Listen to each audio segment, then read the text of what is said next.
I just left Detroit, and I just left Philadelphia, and you've seen me. I've been all over the place.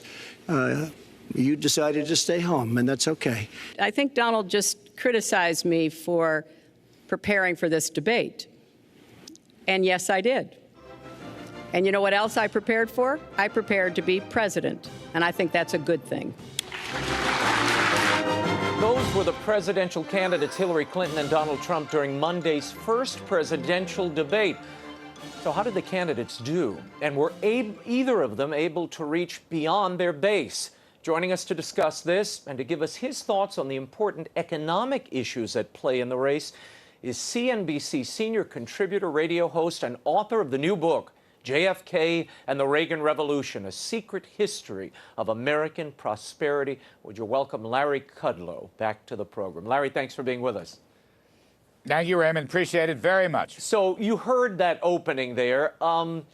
It seemed Hillary was really prepared to go into this debate. She had every line. She had everything gamed out.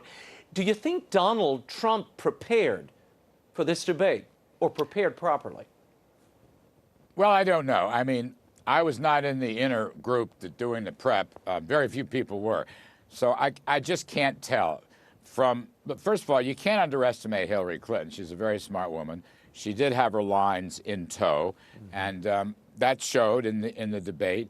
Probably, maybe she won on points. I don't know whether it's going to move the polling needle or not. You know, I thought Donald Trump did pretty well at the beginning. Yeah. Certainly the first half hour, he was talking about the economy. And he was using his tax cut plan and his regulation cut plan to show about economic growth. He mentioned Ronald Reagan. So Trump established the high ground on that. I would have liked him to have hammered it more as the debate went on. You know, the Kudlow rule of debating down through the years, it really doesn't matter what you ask me. It's what I want to tell you that matters. And I think Mr. Trump needs to master that. And I wish he had mentioned Obamacare. The economy is the #1 issue in this country by a wide margin. Obamacare and terrorism are 2 and 3. I wish he had pounded her on Obamacare because it's very unpopular and it's wrong. She wants to nationalize health care. Larry, you mentioned it a moment ago. The debate began with questions about the economy. Here is what Clinton had to say about Trump's tax plan, a tax plan that you have been consulting with him on. Watch this. The kind of plan that Donald has put forth would be trickle-down economics all over again. In fact, it would be the most extreme version, the biggest tax cuts for the top percent of the people in this country than we've ever had. I call it trumped-up trickle-down. Larry Kudlow, your reaction to that. Does that work? Is that effective? Well, I just think no, I don't. I think it's sheer nonsense. However, I think Mr. Trump should have rebutted that. He didn't say anything after she said that. And I think that was a big debater's mistake. The fact of the matter is, Trump does have the largest business tax cuts probably in history, certainly as long as I remember, and I've been in the game a long time. He's going to cut 15% from 40%. Now, that's for large C corps and small businesses, so-called S corps. So that is not for rich corporations. That is for everybody. Study after study has shown that the best way to raise worker wage earning, the best way for the middle class, is to slash the business tax rate and create incentives for companies to stay home, create incentives for them to start new businesses with investors, create incentives for people to move their money back to the United States from offshore. That's all part of Trump's plan. And when you look at the distribution of his tax cuts, actually the middle does very well. In fact, it's pretty evenly distributed, a little bit favorable to the top, but they have more money. But basically, I mean, he increases the standard deduction to $30,000. You know, that's a terrific thing for lower and middle income people. So he had plenty of ammunition to attack her back. He just didn't quite get it out. That was the problem. Larry Kudlow, in your book, JFK and the Reagan Revolution, you make the case there that it was JFK who first coined cutting taxes to try to revive an economy, and that Reagan actually took up the torch from JFK. Walk us through a little of that, and is that what Trump is proposing here? Well, listen, JFK wanted 5% economic growth, and he believed that if he didn't get it, he'd lose the election in 1964. Eisenhower years were not great years. There were 3 recessions. So Kennedy wanted something. He listened to his liberal academic advisors, more government spending. That's what they did in 1961. It did not work. Republican Treasury Secretary Douglas Dillon came to JFK with a different approach, across-the-board reductions in marginal tax rates, along with loophole closers to rejuvenate the economy. Kennedy did it, and it worked. From 62 to 69, we had about 5% growth a year. Turn the clock forward, Ronald Reagan sees inherits a terrible economy, high unemployment, high inflation. What does he do? He borrows Kennedy's tax cut plan. Jack Kemp was the guy that put it all together. And Reagan acknowledged time and again in speech after speech and on national television that he was borrowing from JFK's successful tax cut plan, and it worked. And I think that was so gracious of him. By the way, a lot of Democrats liked the fact that Reagan liked JFK. That helped him politically. And both of those fellas were good persuaders. In their speeches and in their written work, they persuaded you why these are good things. Now, your final point, Trump is very much in that tradition of JFK and Reagan on tax cuts, and he will, therefore, if it ever went through, he will get a big, big growth bang out of that. You just got to, I think, be a little more persuasive to people sitting on the fence. Now, according to analysis of the Trump plan, it would cut $4 trillion from the federal revenues without cutting Medicare, Medicaid, or government services. How is that possible, Larry, that you can balance the budget out with those kinds of plans on the table? Well, a couple things. These estimates are all over the place. The Tax Foundation, which I like the best because it has dynamic scoring, changing economic behavior because of lower tax rates. They're at $3 trillion. I think eventually we'll probably settle around $1 to $2 trillion, and the rest will be made up by budget cuts. There will be large spending reductions outside of the major entitlements. Probably will include minor entitlements. There's a lot of waste, fraud, and abuse in the federal government, for heaven's sakes. I mean, basically, think of it this way. According to the Congressional Budget Office, over the next 10 years, tax revenues are going to go up by something like $49 trillion. And the Trump plan would have tax revenues going up by about $47 trillion. Now, don't you think $49 trillion is enough? I mean, how much can you go? You see, Trump's not cutting the level of revenues. He's cutting the rate of growth of revenues. It's like spending.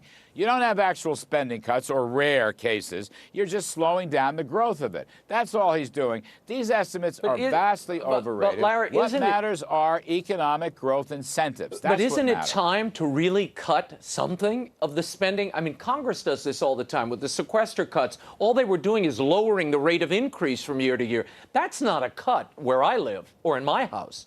Isn't it time for real cuts? It's always time for real cuts, according to Larry Kudlow. I'm pretty much of a budget hawk outside of the military. But actually, the sequester bill, which I think was 2011, something like that, late 2010, that actually did cut into the level of a number of programs. They actually did that. Not all, to be sure, but they actually did that. I mean, eventually, you're going to have to reform the health care system, particularly the Medicare system. I'm not so worried about Social Security. If you have 4 or 5% growth, that'll be fine. But you're going to have to take care of Medicaid and Medicare, probably push as much as you can to the states and let them set their own priorities. But again, grow the economy. Economic growth will eliminate the yearly budget deficits, and economic growth will shrink the budget debt as a share of GDP by substantial amounts. The key is growth. America is in a cranky, pessimistic mood. You know why? We haven't really grown in 15 years, and it's time to turn that around. Trump's got a good plan. He's just got to get it out, I think, a little more and be a little more persuasive, and he'll be fine. I have to play this for you. This is Hillary Clinton going after Donald Trump on the release of his tax returns. I want you to handicap what happened here. Watch.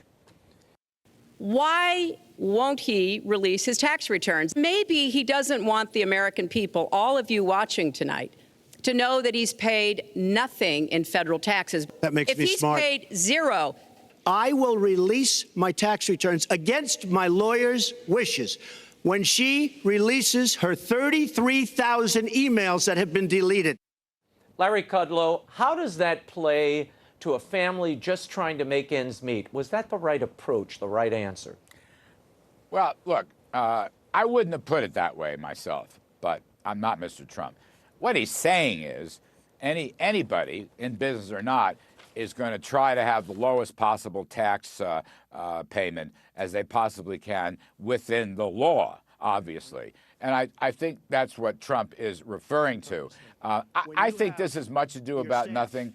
I thought his rejoinder, you tell us where the 30,000 emails are. I thought that was clever and kind of cute. I think this is an overrated issue. I think most Americans want to pay as little in taxes as they legally can. Should he release the tax returns, Larry? What's the prohibition? He claims he's under audit. Is it time to just release those? Every candidate releases them eventually. Well, yes, but an awful lot of tax lawyers and accountants will tell you not to release before the audit is finished. It's not illegal to release, but they would warn you not to put that out. I think what Mr. Trump could do, and something that I would support, is give some sort of summary of his tax returns.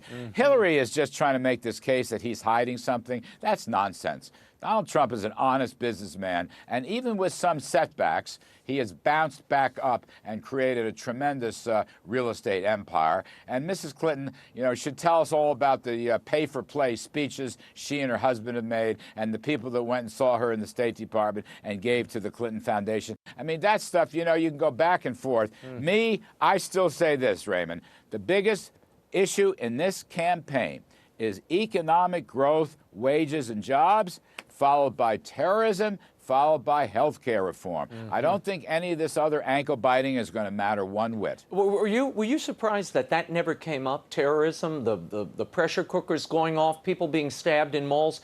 That would seem to be top of the mind for Donald Trump. He never brought it up through this debate. Well, I think you're going to see much more of it in the next debate, which is going to focus, I think, much more on national security matters.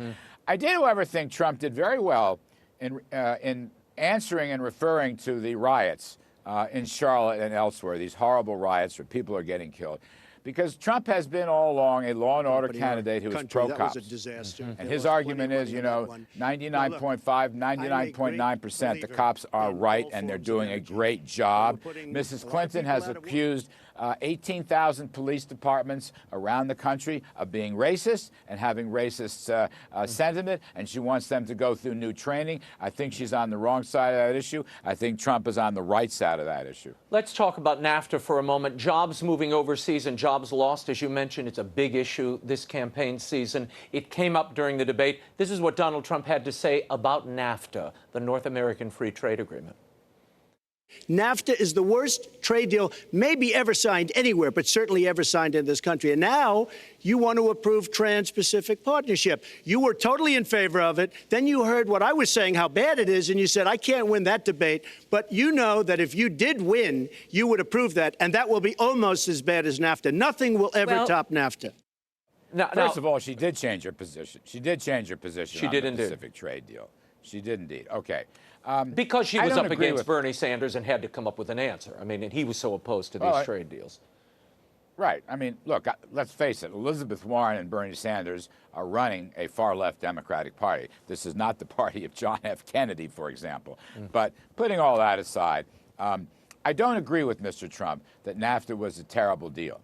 I think there are issues in the deal, but I think NAFTA has actually done a lot of good. Now, there have been some people hurt, some job losses. I don't disagree with that. And I think things like job training and community colleges and tech schools are very important. However, one point I do agree with Mr. Trump. Mexican imports of American goods are taxed because Mexico has a value-added tax. All right.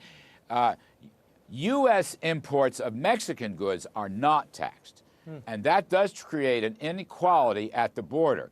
And I think that point needs to be fixed. I think the trade taxation issue has to be equalized. We've been discussing that quite a bit. A lot of people think the border adjustment is very, very important. So on that point, I agree wholeheartedly with Mr. Trump. You know, like you, the Congressional Research Service, which is a nonpartisan research service here on Capitol Hill, they claim NAFTA did not cause the huge job losses feared by the critics, nor the large economic gains promised by supporters. The net overall effect on the U.S. economy is relatively modest. So does all this chatter about trade deals, does that, you think, excite the voter? Do they even understand what's at stake here? Well, I think it excites some voters. It doesn't show up in the top 5 or 6 issues, by the way, in polls. It doesn't. It excites some voters. And look, Mr. Trump is right to some extent. It has probably cost us jobs in some areas, but it's also helped increase jobs in other areas. And I think the Congressional Research Service is about right. Net, there's really no huge gain, no huge loss. Let me just give you the Kudlow theory of free trade, Raymond. I know you're dying to hear it. Yeah, I've been waiting for this, Larry. All right, here it is. I believe that Americans should have the freedom to buy the best quality goods at the lowest available prices anywhere around the world. That is what I believe, and I will always believe that. However, I will agree with Mr. Trump on one point. If you make a deal, you better keep that deal. And I will also agree with him with respect to China, because China lies, cheats, and steals on almost everything. They break all the trade laws. They steal our intellectual property rights, and all that has to be fixed. So you make a deal, you got to keep the deal. On the other hand, I don't want America. We have a 1.5% average tariff, okay? That's, I believe, the lowest by far of any country in the world, certainly any developed country. I think that's freedom. I think that's choice, and I think that's healthy. Okay, I got to get into this other part of the debate. It is a major afterburn that we have been living through for the last few days. Hillary Clinton went after Trump on his treatment of women with this example. I want to play this for you, Larry, and get your reaction. One of the worst things he said was about a woman in a beauty contest. He called this woman Miss Piggy. Then he called her Miss Housekeeping because she was Latina. Donald, she has a name. Where did you find her this? name Where is did you find Alicia this? Machado. Where did you find and this? she has become a U.S. citizen, and you can bet she's going to vote this November. Okay, good. Did Trump fall into a trap here, Larry Kudlow? This was clearly premeditated. The Clinton administration had been, or the Clinton campaign had been sending pictures of Alicia Machado out for a good hour before the debate and videos of her. Why did he fall into this trap? Well, good question. It's a question generically about women that Mr. Trump should have expected. It's a question that Mrs. Clinton was very well rehearsed on. Like some of these other issues, you know, tax returns and so forth. He should have been ready for that. I think a lot of her strategy, Raymond, was she wanted to bait him, right? To bait him, and then get him to overreact and look, look badly in front of the world media. So my feeling is she probably succeeded a bit on that question. On the whole, though, I think Trump had a good temperament in that debate. He may have gone overboard on a few areas, but I think he showed that he's a strong guy. And I think that's very important. You know, he's an outsider, number one. She's the quintessential insider. And number two, he's a strong guy. I mean, I've always felt, I don't know the outcome of this election. My crystal ball is no better than anybody else's. But I'm just saying, he has the potential to be a very strong leader of the United States and an agent for change. He has that great potential. I think a lot of voters find that attractive. I think Mr. Trump will have to probably, state that perhaps more clearly than he did in the first debate, in the next 2 debates. But I think that's part of his allure. Mrs. Clinton's been around for 30 years, that's true. Mr. Trump wants to shake up Washington. You know what? I do too. I find that an attractive goal. Larry Kudlow, before I let you go, 84 million people plus were watching this debate. I always think this is an impressions game. It's not a one-shot deal. It's like a mosaic these candidates are creating in the minds of the audience and the voters. My question is, we heard virtually nothing, in fact, nothing at all, on social issues, on the things that get the blood pumping of a faith-based audience and certainly your Catholic swing voters. Was that a mistake? And does that tamp down on their enthusiasm, do you think? Well, I think that's going to come up, Raymond. I think you're going to see that in one or both of the next two debates. I think it could have been raised by Mr. Trump in some very key areas. Now, if I'm not mistaken, he did mention education reform, school choice, and that's very positive. And he's had outreach to African-American inner cities, which is a good thing. So I think he performed very well on that. Those are social issues and economic issues. His support of police and law and order, that's a social issue. I think he did very well there. But I agree with you. You've got swing Catholic voters. By the way, that's one reason I wish he'd mentioned John F. Kennedy. Maybe that's a small point, but it's out there. I think that's coming. I think the social issues are coming, and I think both candidates are, going to have to deal with that. And I really believe, at least from my standpoint, as you know, I'm a conservative, church-going Catholic. I really think that Trump's going to have the upper hand when we get into those social issues. Larry Kudlow, thank you for being here. The new book is JFK and the Reagan Revolution, A Secret History of American Prosperity. It's available at bookstores and online everywhere. Thanks again, Larry. Thank you, Raymond. Appreciate it very much.